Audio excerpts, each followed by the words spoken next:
Bonjour et bienvenue dans ce nouveau numéro de Chaos Global, l'hebdomadaire télévisé du courrier des stratèges, l'hebdomadaire vidéo. Nous allons vous parler comme d'habitude de l'important de l'actualité. Évidemment, l'important, vous l'avez tous compris, c'est la recomposition de l'ordre européen et la paix ou pas en Ukraine. On va y venir, on va évoquer ça aujourd'hui assez longuement. Ça va être l'essentiel de ce journal, vous vous en doutez. Et notamment, on va se demander combien tout ça va vous coûter à la fin de votre poche de contribuable. Mais auparavant, je rappelle quelques petits éléments importants. Je vous le redis, le courrier des stratèges est marginalement sur YouTube, essentiellement en ligne sur le site lecourrierdesstratèges.fr. Nous produisons une dizaine d'articles d'actualité chaque jour avec souvent des points de vue contrariens, un souci d'exhaustivité, d'exactitude, de rigueur intellectuelle. Nous ne sommes pas là pour vous maintenir dans le slogan facile et dans la colère. Nous sommes là pour proposer des solutions qui sont tournées vers la tradition française, l'identité française et la défense des libertés. On se déclare d'ailleurs libertarien, mais au sens propre du terme. Ça n'a rien à voir avec le capitalisme de connivence. Vous pouvez donc vous abonner parce que nous sommes indépendants financièrement. Vous pouvez vous abonner pour nous permettre de continuer à faire cette œuvre. C'est pas rien, 10 articles par jour. On a des perspectives de développement d'ailleurs. Et puis, le fil Telegram gratuit, vous retrouvez l'adresse juste en dessous. Vous y retrouvez la totalité de nos articles, un certain nombre d'informations supplémentaires, des sondages. N'hésitez pas à nous rejoindre sur Telegram. Ça coûte pas cher, c'est gratuit. Voilà. Et ça prend 15 secondes de téléchargement. Et puis, ben voilà, n'oubliez pas non plus la chaîne Patrimoine sur YouTube du Courrier des Stratèges. 5 € par mois, 4,99 € très exactement.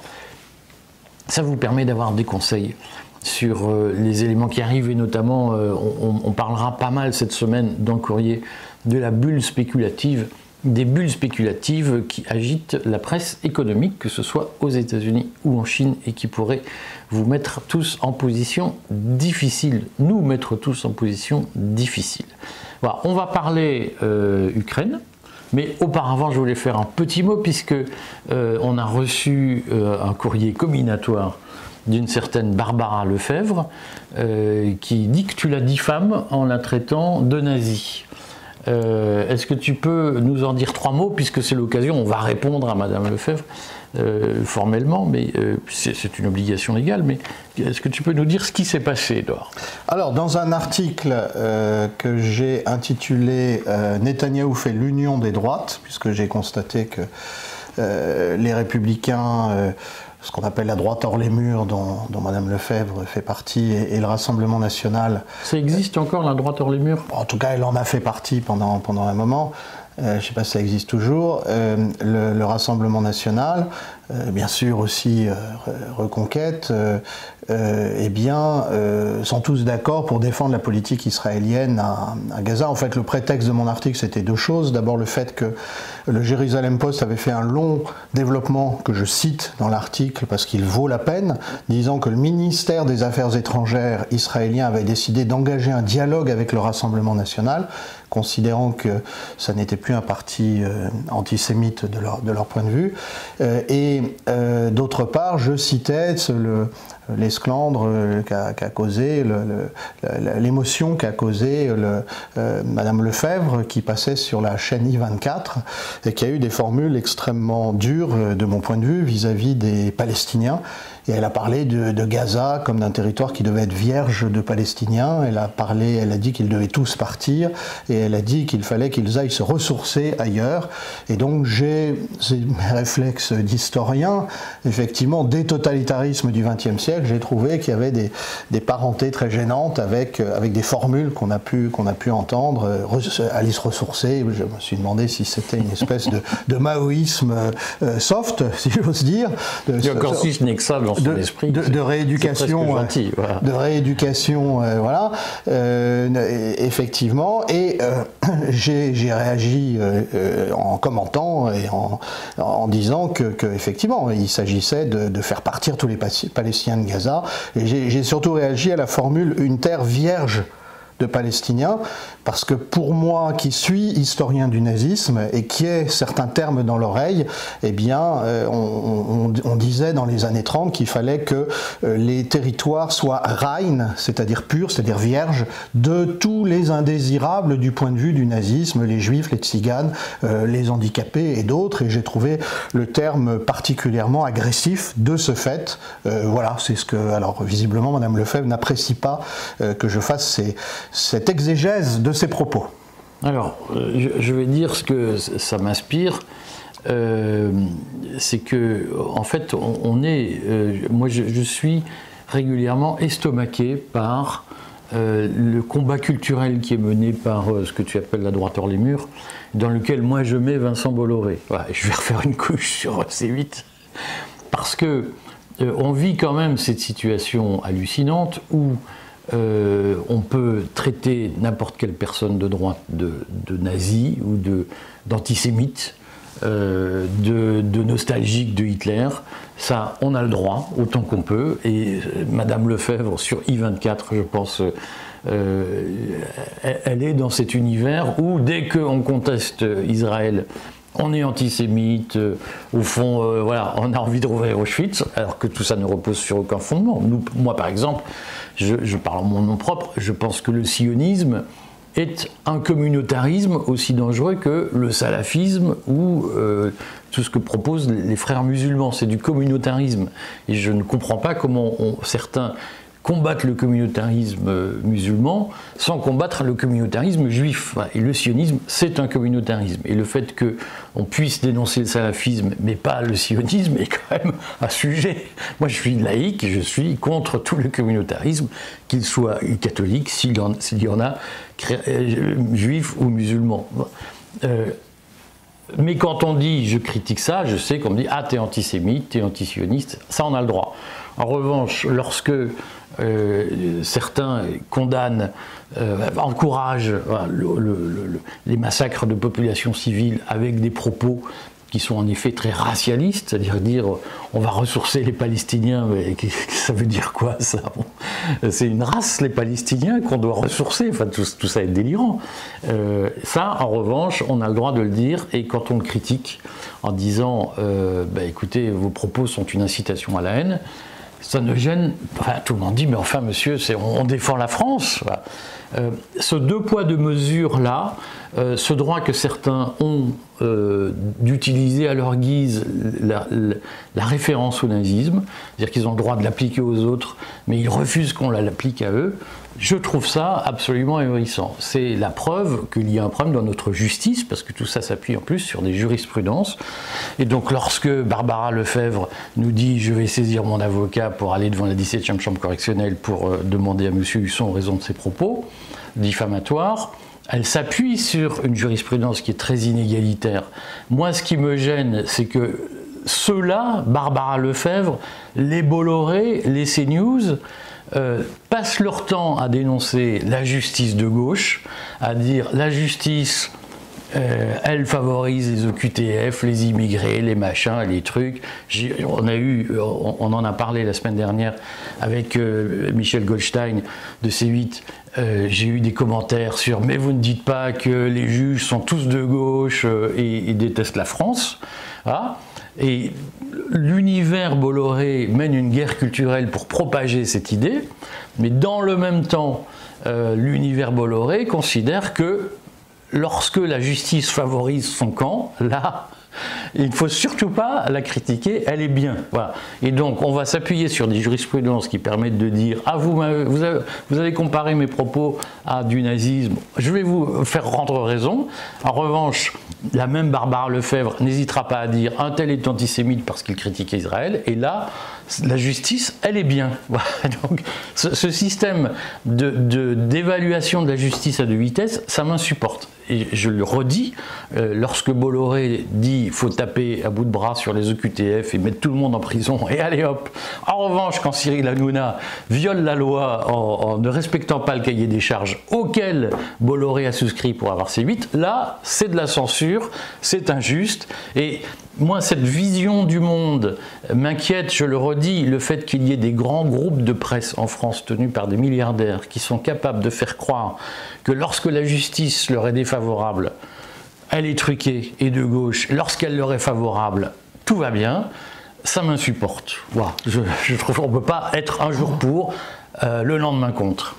Ajoutons que le meilleur de la France, à droite comme à gauche, c'est la lutte pour l'égalité entre les hommes. C'est ça qui, finalement, ce qui nous différencie du libéralisme à l'anglo-saxonne, c'est que nous, c'est liberté, égalité. Et c'est ça qu'il y a de meilleur, que ce soit le général de Gaulle ou Jean Jaurès, pour citer ces deux noms-là, des grands personnages de notre histoire qui étaient intransigeants sur ce sujet. Et donc, moi, j'ai grandi dans cette tradition-là. Je considère que c'est le meilleur de la France. Voilà pourquoi j'ai exprimé mon indignation devant les propos tenus. Bon, maintenant, donc, notre intention. Ton intention n'est pas de diffamer Madame Lefebvre. Pas du tout. Tu ne la connais pas personnellement. Je l'ai croisée une fois ou l'autre comme ça, mais on ne se connaît pas. Tu ne t'es pas signalé par une campagne récurrente de dénigrement contre Madame Lefebvre. Jamais, voilà. Jamais. Puisqu'on le rappelle, un des éléments pour qualifier des propos de diffamatoires, c'est l'acrimonie personnelle qu'on a contre la personne qu'on accuse. Toi, tu ne la connais pas personnellement. Non. Voilà. Nous sommes respectueux de la loi, donc on va relire l'article au terme, dans la logique, dans le spectre de la loi de 1881, modifié au vu de la jurisprudence du droit prétorien sur la diffamation. Donc on corrigera nous-mêmes l'article. Mais voilà, on voulait vous signaler cet incident et vous dire que dans les pressions qu'on subit régulièrement, certains, moi par exemple, me diffament personnellement avec hargne parce qu'ils ont des choses à cacher sur leur comportement. Je ne réagis pas, mais ça fait partie des pressions. Pressions qui viennent d'ailleurs souvent d'infiltrés, qui se font passer pour résistants. Je ne sais plus ce que ce mot veut dire. J'en profite pour dire qu'on va célébrer tout au long du mois de mars le 5e anniversaire du confinement, et moi je prendrai acte de la disparition de la dissidence, parce que je pense que ce qu'on a appelé la dissidence à une époque a été totalement reprise en main par des infiltrés qui sont d'ailleurs arrivés en France ou qui se sont fait connaître généralement après le Covid, et donc ils ont verrouillé le système et ils s'assurent que n'émerge aucune personnalité qui échapperait à leurs financeurs. Voilà.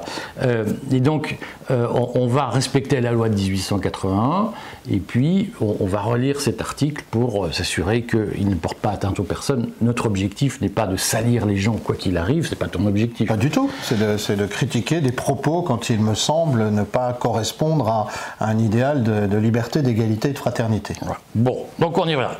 Incident presque clos, mais je voulais le signaler. On parle de l'Ukraine maintenant, parce qu'on a passé beaucoup de temps sur ces sujets. Revenons aux fondamentaux de la question ukrainienne, parce que là aussi, je vois que la presse subventionnée, traditionnellement favorable aux néoconservateurs et aux intérêts américains, nous emmène sur des terrains où on fait ce que... Là aussi, tu sais bien, moi je déteste ces vidéos. Il y a des chaînes sur YouTube qui font ça. C'est des prétendus débats. Et puis moi je donne 10 points à tel débatteur, 5 points à l'autre. Ça m'insupporte. 10 points, 5 points. C'est ce qu'on essaye de nous faire dans la presse mainstream. C'est est-ce que c'est Trump le gentil, Zelensky le méchant, ou inversement, et qui a tort, qui a raison. Dans le fameux incident que personne n'a pu manquer, puisqu'il a fait 15 fois le tour de la planète depuis qu'il est survenu.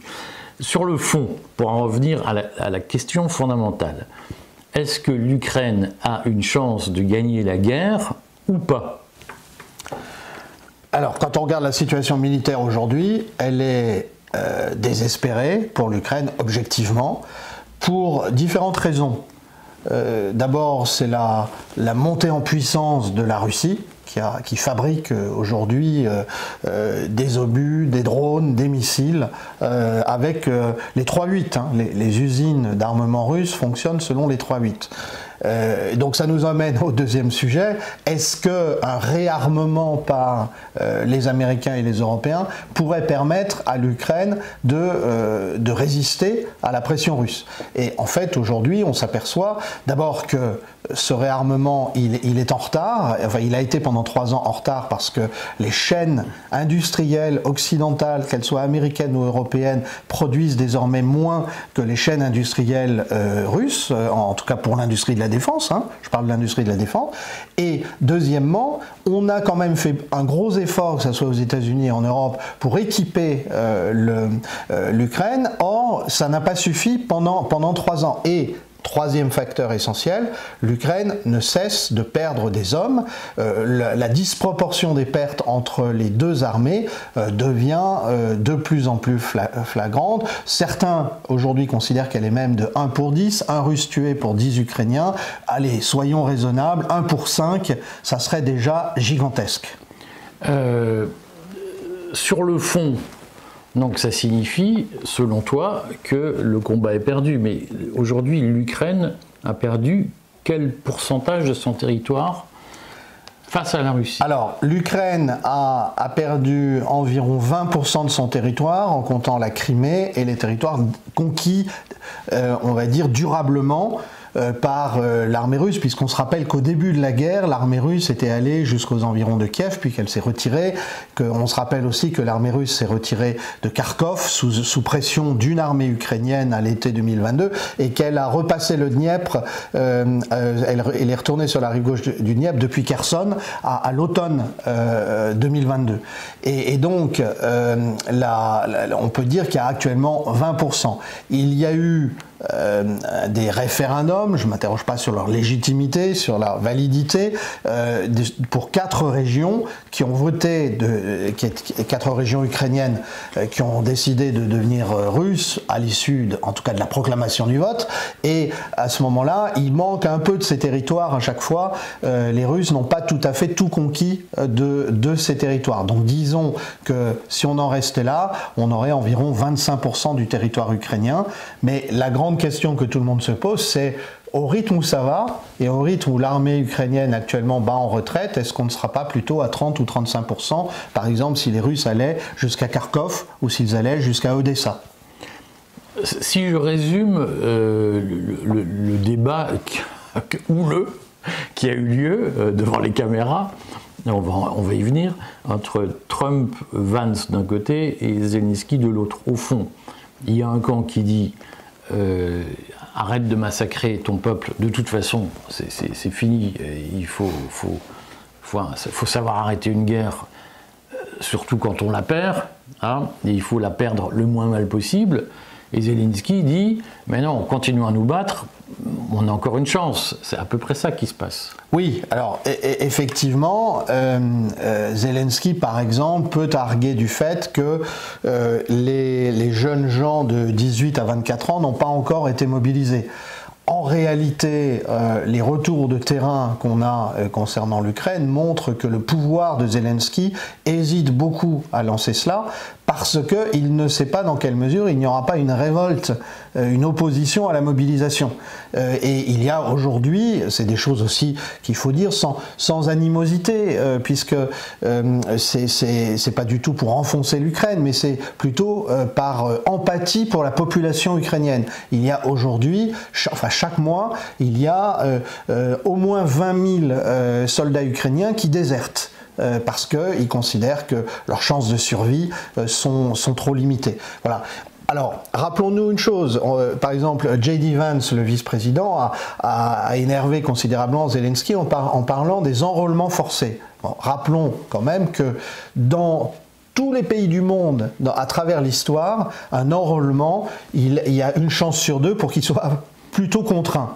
Il y a peut-être même moins d'un sur 2 qui va volontairement. Bon, donc il y a aussi des formes de contraintes, il y en a du côté russe, de même que pendant la conscription napoléonienne, il y avait des contraintes, etc. Donc c'est pas en soi le fait que les enrôlements soient forcés qui est choquant du côté ukrainien, c'est le fait que les enrôlements sont réalisés de manière de plus en plus violente, parce qu'il y a de moins en moins d'hommes ukrainiens qui ont envie d'aller se battre. Voilà, c'est ça la situation.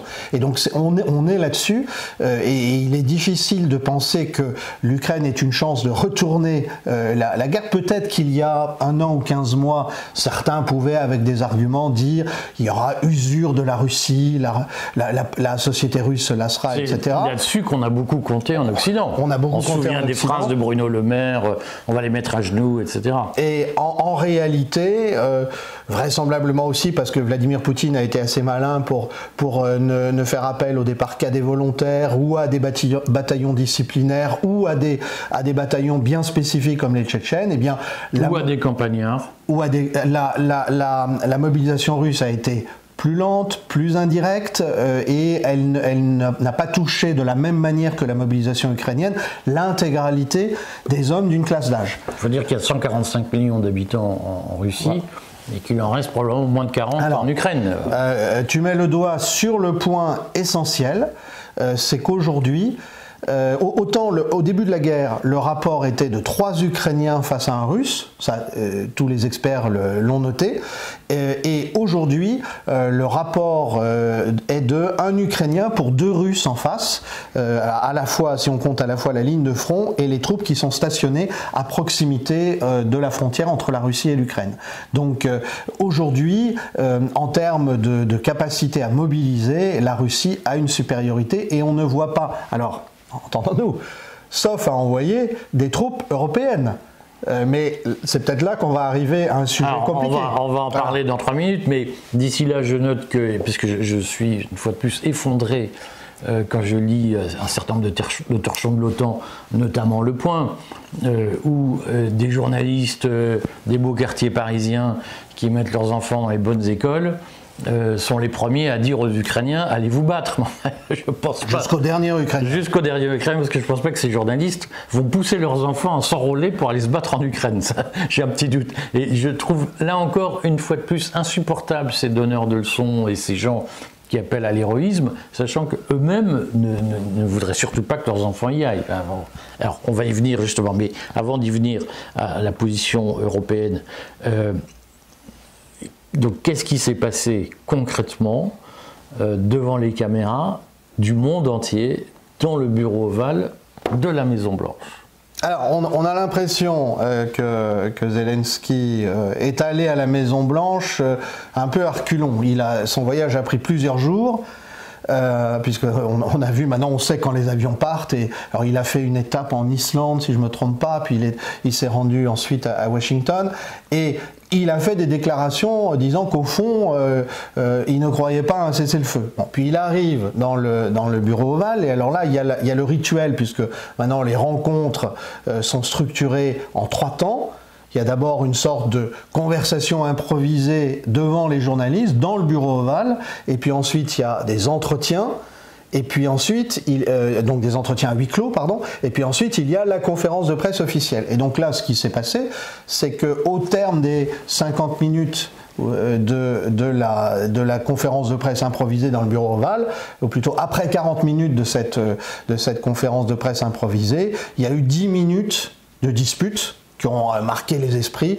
Ça a commencé par J.D. Vance insistant sur la nécessité désormais de la diplomatie, avec un Vladimir Zelensky qui lui répond vertement, et à ce moment-là Donald Trump, considérant que son vice-président n'est pas respecté suffisamment, qui se mêle de la discussion, et puis qui visiblement réagit plus en homme de spectacle ou en homme de télévision qu'en président des États-Unis à ce moment-là, puisqu'il laisse la dispute se développer en disant ben voilà, ça va faire un bon moment de télévision. Il l'a dit d'ailleurs, oui, tout à fait. Ça va faire un bon moment de télévision. Voilà. Mais c'est quand même un peu limite.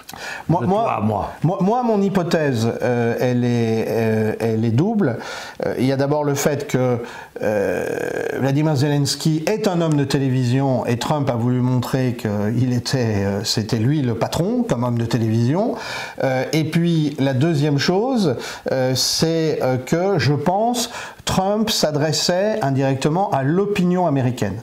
il me semble comprendre que Trump, d'ailleurs c'est ce que disent les Russes, c'est que le règlement ultime ne pourra pas se faire avec Zelensky, les Russes n'en veulent pas, et donc le jour où Trump devrait ou devra sacrifier Zelensky, devra le remplacer, il veut que l'opinion américaine soit de son côté. Alors ça c'est pas un jugement de valeur positif ou négatif sur la méthode, hein. La méthode ensuite elle est brutale, voilà. Mais en tout cas c'est un appel à l'opinion américaine. Je pense d'ailleurs que Zelensky était aussi en train de parler à son opinion publique pour montrer qu'il ne se laissait pas faire. Alors, moi, à titre personnel, ce qu'a fait Trump, je trouve ça très marrant. Tu le sais, tout le monde le sait. Je suis d'ailleurs le premier à être aussi odieux que Trump. Donc ça ne me gêne pas. Simplement, le problème, c'est qu'il est quand même dans le bureau ovale, président de la première puissance du monde, et on pouvait quand même imaginer, enfin il ne pouvait pas ignorer que le rapport de force entre Zelensky et lui, il est très inégal, et que au fond, l'image qu'il donne à l'Occident, c'est quand même que les États-Unis sont aujourd'hui prêts à marcher sur leurs alliés sans vergogne. Le message est quand même, alors ça c'est un électrochoc pour beaucoup de gens, mais utile, mais le message est quand même très clair. Si on regarde les présidents américains successifs se sont souvent comportés comme ça, mais c'était à huis clos. Là, c'est devant les caméras. Il y a une sacrée différence, oui. Là, c'est devant les caméras. Bon, en tout cas, moi, je pense que ça laisse peu d'illusions. Si les Européens n'ont pas compris que l'amitié avec les États-Unis avait quand même du plomb dans l'aile, et que, bon... Les Européens, nous. Hein. Je renvoie à la très belle conférence donnée par Jeffrey Sachs, grande figure du Parti démocrate à l'origine, grand artisan de la transition économique à l'Est, puis ensuite grand défenseur des causes environnementales auprès du secrétaire général de l'ONU, et qui depuis quelques mois, un an à peu près, est devenu le critique le plus acerbe de la politique étrangère américaine ces 30 dernières années. Et il a donné le 19 février une conférence passionnante au Parlement européen. Dans cette conférence, il explique un certain nombre de choses. Moi, je recommande. On a transcrit, le texte a été transcrit en anglais. J'ai offert à nos lecteurs la traduction française complète, avec la vidéo, pour ceux qui veulent regarder. Retrouver cet article dans le Courrier des Stratèges. Dans le Courrier des Stratèges. Et il a une phrase très significative. Il dit vous les Européens, vous devez comprendre que Trump sera d'un cynisme et d'une dureté considérable vis-à-vis de l'Europe. Et n'allez pas à Washington pour mendier. J'ai trouvé que cette formule prononcée quelques jours avant l'épisode avec Zelensky était extrêmement intéressante. Alors, donc, ce qui s'est passé, c'est qu'ils se sont pris la tête, comme on dit, devant les caméras. Zelensky s'est barré du bureau. Oui. Il s'est réfugié dans la salle où se trouvait la délégation ukrainienne. Oui. Il a imaginé que Trump allait revenir en arrière. Il s'est dit, il soupolait, il va se calmer, etc. En fait, moi, je pense que Trump n'est pas soupolé. Je pense que quand il fait une crise, il la calcule parfaitement. Je suis assez d'accord avec toi. Et donc, Trump n'a pas bougé. Et en fait, la délégation ukrainienne a dû vider le bureau. On est venu leur dire qu'il était temps de partir. Voilà, et c'était viré. Parce qu'il y avait une autre réunion. Moi, j'aime bien quand même ce genre de management. Ça, au moins, et on voit sait où ça va. On voit les images d'une des femmes qui travaille à la Maison-Blanche, qui raccompagne Zelensky devant sa voiture. La dite voiture, d'ailleurs, a été rappelée très vite devant le perron de la Maison-Blanche, et il est parti sans dire au revoir. Bon, c'est pas très poli. Et donc, il est allé se réfugier à Londres, chez Keir Starmer, qui avait mis en place une petite mise en scène devant le 10 Downing Street, où il paraît que Zelensky a été ovationné par une foule de gens qui ne rêvaient que de le voir. Et puis, Keir Starmer a réuni les Européens, et là, dont Macron, qui est venu en avion. À son retour dans l'avion, Macron a donné une interview au Figaro, on va en dire quelques mots, mais alors, le plan des Européens aujourd'hui, qui au fond s'entremettent entre Zelensky et Trump pour pas qu'ils se cassent la figure, ça fait le « attendez, on va vous séparer ». Le plan européen, c'est quoi aujourd'hui ? Alors, est-ce qu'on le sait? Tu me diras si j'ai bien compris. Je crois que c'est un peu compliqué, mais il semble dire on ne va pas laisser tomber l'Ukraine. Bon. On ne va pas laisser tomber l'Ukraine, donc, alors c'est là que ça devient un peu curieux, donc il faut un cessez-le-feu d'1 mois, si je comprends bien, et ça va permettre de tester les Russes. Et pendant ce temps... De voir s'ils sont fiables. Voilà. Et pendant ce temps, on va préparer les contingents, par exemple français, britanniques, qui iront garantir la signature d'une paix plus durable une fois qu'elle aura été signée. Voilà, mais on n'enverrait pas de troupes avant la signature de la paix, parce que les Ukrainiens meurent, ça pose pas de problème, mais nous, quand même pas. Et alors, si j'ai bien... Allez devant nous, les mecs. Si j'ai bien compris Keir Starmer, en même temps, il a dit, évidemment, quand nous enverrons des troupes, nous avons besoin qu'elles soient soutenues par les États-Unis d'Amérique. C'est pas tout à fait ce qu'on entendait hier sur tous les médias où on expliquait que l'Europe était enfin en train de créer sa propre sécurité.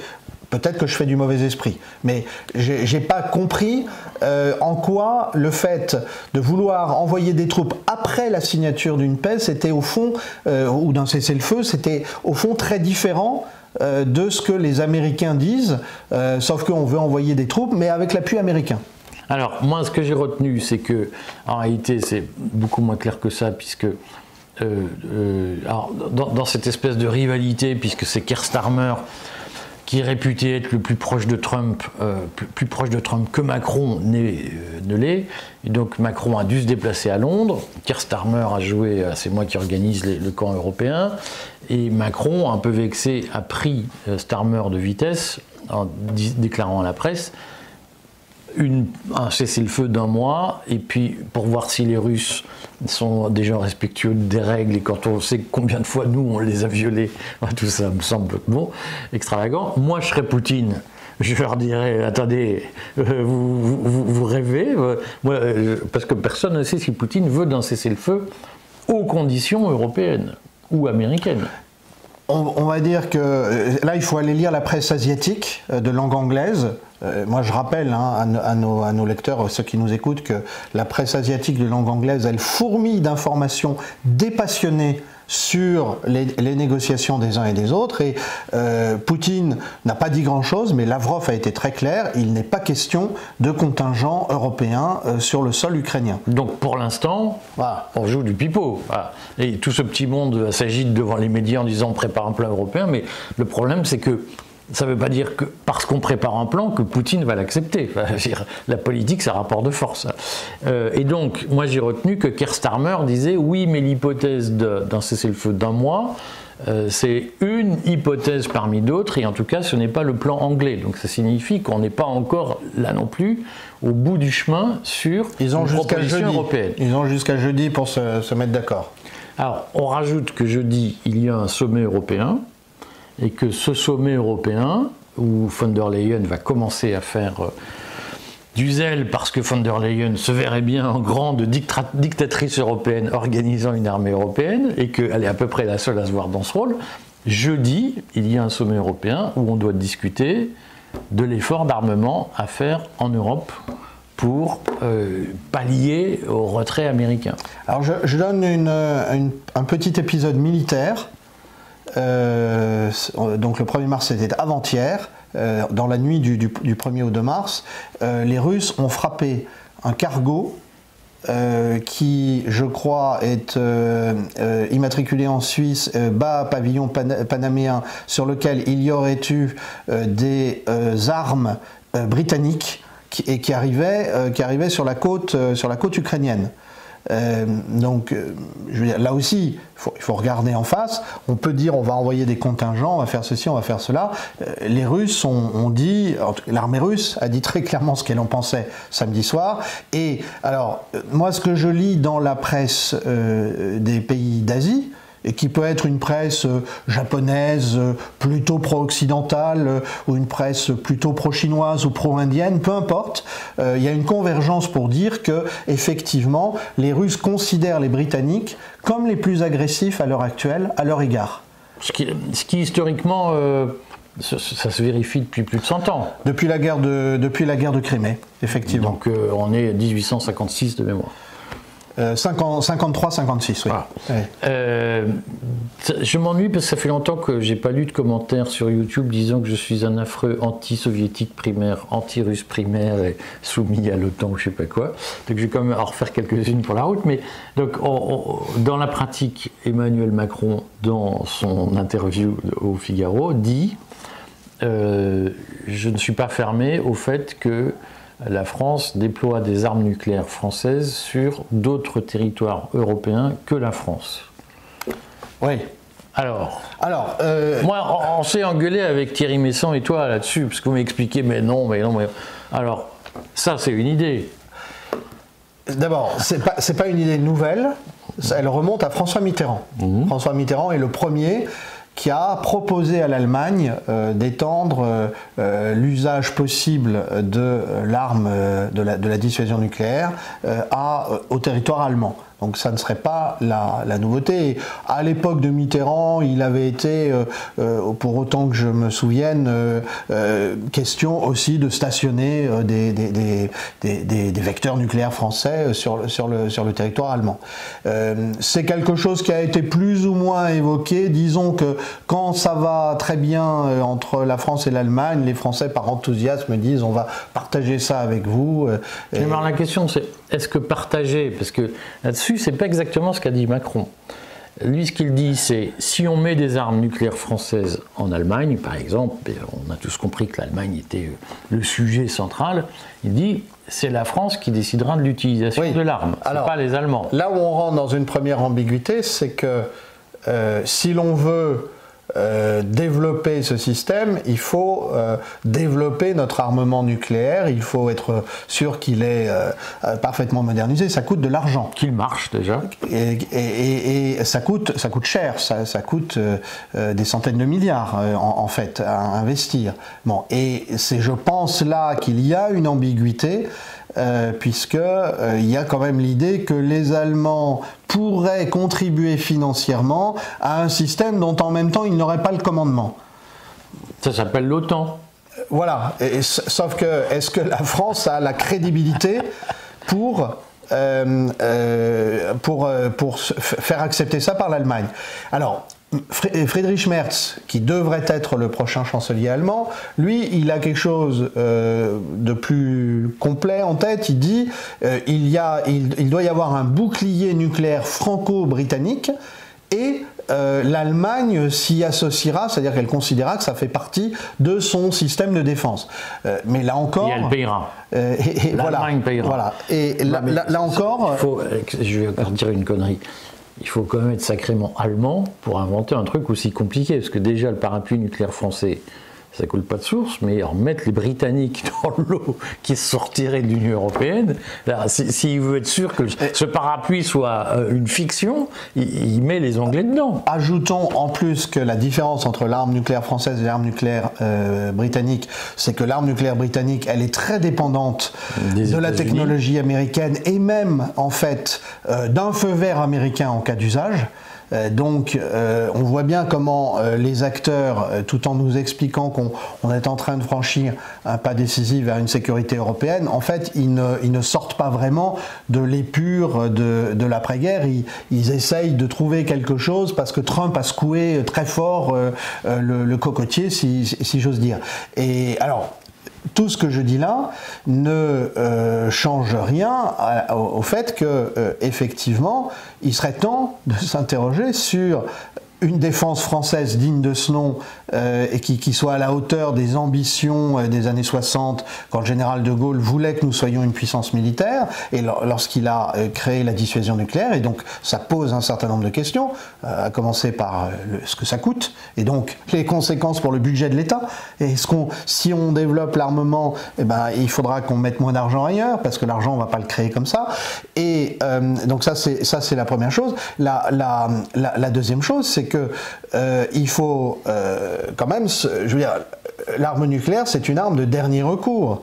Et est-ce qu'on a des armées conventionnelles? Est-ce qu'on a des types d'armes, des drones aux missiles hypersoniques à usage conventionnel qui nous permettent d'être crédibles face à un adversaire, quel qu'il soit, en lui disant qu'au bout de la chaîne, si vraiment il n'entendait rien, on pourrait avoir recours à la dissuasion nucléaire. Alors, Macron a donné un chiffre, 200 milliards. Il a une idée, la dette. On va faire une dette européenne. Une dette européenne. Qu'on ne peut plus faire une dette française, parce qu'on a déjà ras la gueule, si j'ose dire. Donc on va faire une dette européenne pour financer l'effort de réarmement, en partie européen, mais notamment français. Et là, je pense que les Allemands vont commencer à tiquer un peu, c'est-à-dire que j'ai du mal à imaginer qu'il y ait un consensus en Europe pour faire 200 milliards de dettes sous l'égide de l'Union européenne, parce que tout le monde comprend que si on fait ça, l'armée elle sera sous contrôle de l'Union européenne, et je crois bien que personne n'en veut. Giorgia Meloni a dit attention au risque d'éclatement de l'Europe.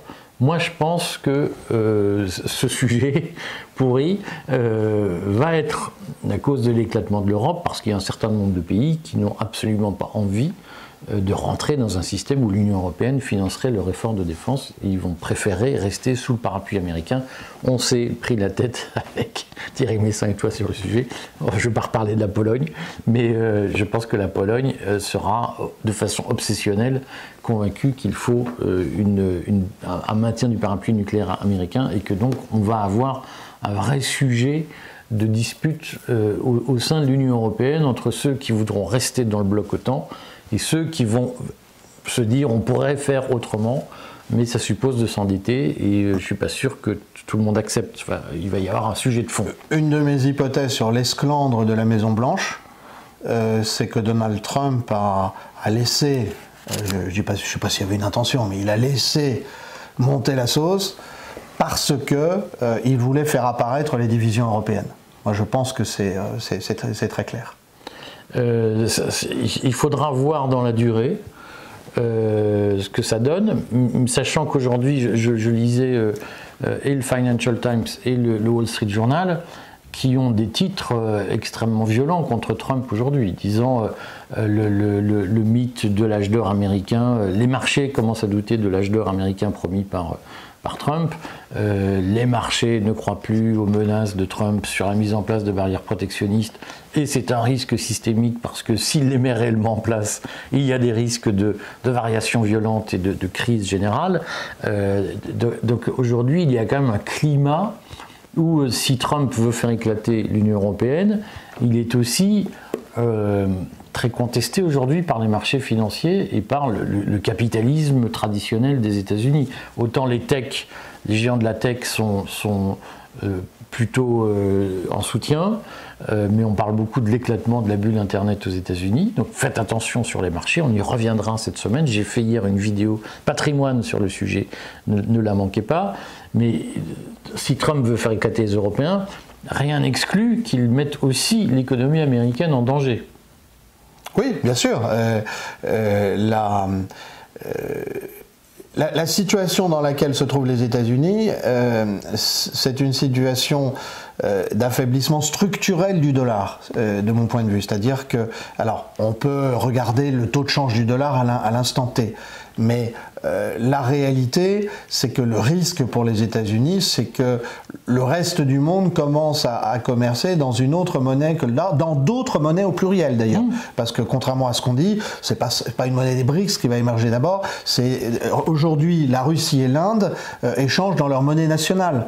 La Russie et la Chine échangent en partie en yuan, dans la monnaie chinoise. L'Arabie Saoudite a placé une partie de ses avoirs en yuan, tout en gardant des avoirs importants en dollars. Donc ça, c'est un vrai danger. Et le gros sujet pour Trump, c'est d'avoir en face du dollar des ressources naturelles, des actifs à mettre. Et pour l'instant, il a annoncé beaucoup de choses, c'est-à-dire qu'il allait mettre la main sur le Canada, qu'il allait mettre la main sur le Groenland. On comprend qu'il va mettre la main sur les ressources gazières au large de Gaza. On comprend qu'il y a comme ça un certain nombre de paris sur l'avenir. Mais si ça ne vient pas, c'est autant qu'il ne vient pas renforcer le dollar. Et donc, on comprend bien aussi que la raison pour laquelle Trump brusque les choses sur l'Ukraine, c'est qu'il a intérêt à un accord rapide avec Poutine dans l'espoir de neutraliser l'amitié russo-chinoise. Sauf que d'abord, je pense que les Russes ne sont pas naïfs et ils vont pas. Ils savent, comme les Chinois les ont soutenus depuis 3 ans, donc ils vont pas mettre en danger ça. Mais en plus, moi je l'avais dit en décembre dans un article, ou tout début janvier, dans un article sur la négociation. En fait, la négociation, non seulement sur l'Ukraine, mais sur la sécurité avec la Russie, va-t-elle durer quelques mois ou quelques années? Est-ce que ça va occuper l'année 2025 ou bien est-ce que ça va aller jusqu'au bout du mandat de Trump? Et en fait, si Trump n'arrive pas à un accord rapide avec la Russie, c'est-à-dire avant la fin de l'année, eh bien, pour lui, il va entrer en phase de turbulence. Alors, on en profite pour signaler qu'aujourd'hui, cet après-midi, a lieu une réunion à New York, je crois, avec les parties du traité, les membres du traité, signataires du traité de non-prolifération nucléaire. Donc les discussions sont multiples, il y a plusieurs canaux. On signale aussi que cet après-midi, à 17h, François Bayrou doit faire une allocution sur la guerre en Ukraine. Moi, je ne peux pas m'empêcher de penser, puisque j'ai lu les commentaires de gens qui disent « mais la Russie est notre amie, c'est pas la peine de s'armer contre elle, il faut avoir confiance dans Poutine et dans la Russie, et continuons donc à faire de la sécurité sociale et des services publics, et ne dépensons pas d'argent pour notre défense ». Moi, je trouve qu'on est, au fond, on est en train de revivre en France cet état d'esprit qui a existé pendant les années 30. Je signale l'article qu'on a publié de Julien Damon qui compare les dépenses de défense entre les différentes époques et qui montre comment il y a un lien inversement proportionnel dans l'histoire entre les dépenses sociales et les dépenses militaires. Nous n'y couperons pas. Je sais que c'est très impopulaire de dire ça et que ça me vaut des déclarations de haine absolue. Mais c'est une réalité, il faut faire avec la réalité. Moi, je ne peux pas m'empêcher de me souvenir que dans les années 30, les Français ont renaclé à financer pour moderniser leur armée face à l'Allemagne, et que lorsque la catastrophe est arrivée, et ça a été une belle catastrophe quand même en 40, ça c'est allé, on en refera peut-être un jour l'histoire, parce qu'il y a des choses de mon point de vue cachées qui n'ont pas été dites, mais je ne peux pas m'empêcher de me souvenir que lorsque Pétain est arrivé au pouvoir, l'une des premières choses qu'il a faites a été de traduire en justice à titre rétroactif Léon Blum au procès de Riom pour le rendre responsable de la catastrophe, et l'accusation de Pétain était tellement faible que finalement le procès a été arrêté en cours de route. Oui, parce que on peut discuter du montant, mais de fait, c'est bien le gouvernement de Front Populaire qui relance l'effort d'armement dans le contexte que tu dis, c'est-à-dire que jusque-là,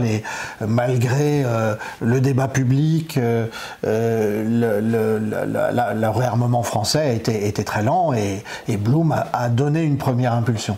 Et donc, je ne peux pas m'empêcher de penser que un Macron, un Bayrou se disent « j'ai pas envie un jour de me retrouver dans un procès de Riom ».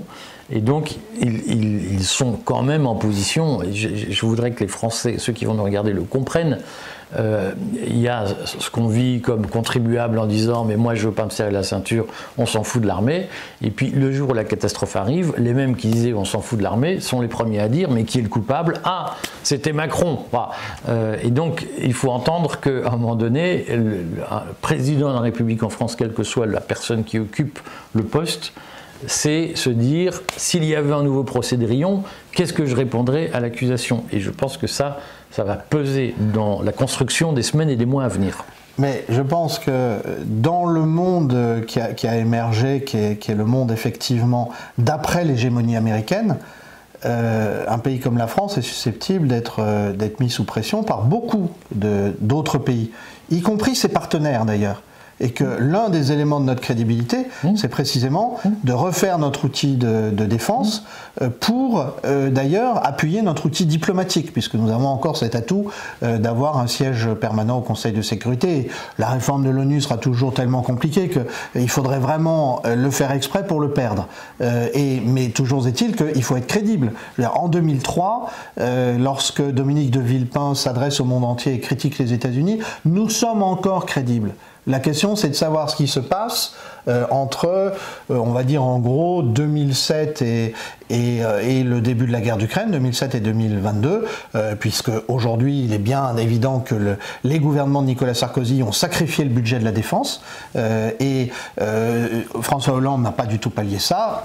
Emmanuel Macron n'a fait que de la cosmétique. Je vais faire du Trump. On a sacrifié les budgets de la défense pour augmenter les dépenses sociales. Oui. Les militaires en étaient furieux. Bien sûr, bien sûr. Et pour pallier un déficit public en fait, pour lequel on ne prenait pas vraiment de mesures. Donc là, c'est le débat de demain. Et effectivement, je crois qu'il faut repenser, comme dans les années 60, à une menace tous azimuts. Je vais refaire une bonne provoque à la Trump, puisque moi j'aime bien le côté de Trump. 200 milliards, le chiffre que donne Macron, qui me paraît réaliste pour moderniser notre appareil militaire, c'est à peu près 1 an de dépenses d'hôpital en France. Donc il va falloir fermer des lits. Et puis un certain nombre d'hôpitaux que je vois qui sont des hôpitaux dangereux parce que qui n'ont pas une taille suffisante pour soigner correctement, il va falloir accepter de les fermer et il va falloir accepter de dire à un certain nombre de Français: écoutez, vous ferez 20 km de plus pour aller. Je pense à Remiremont, il y a un hôpital à Remiremont qui est à 20 minutes de l'hôpital d'Épinal.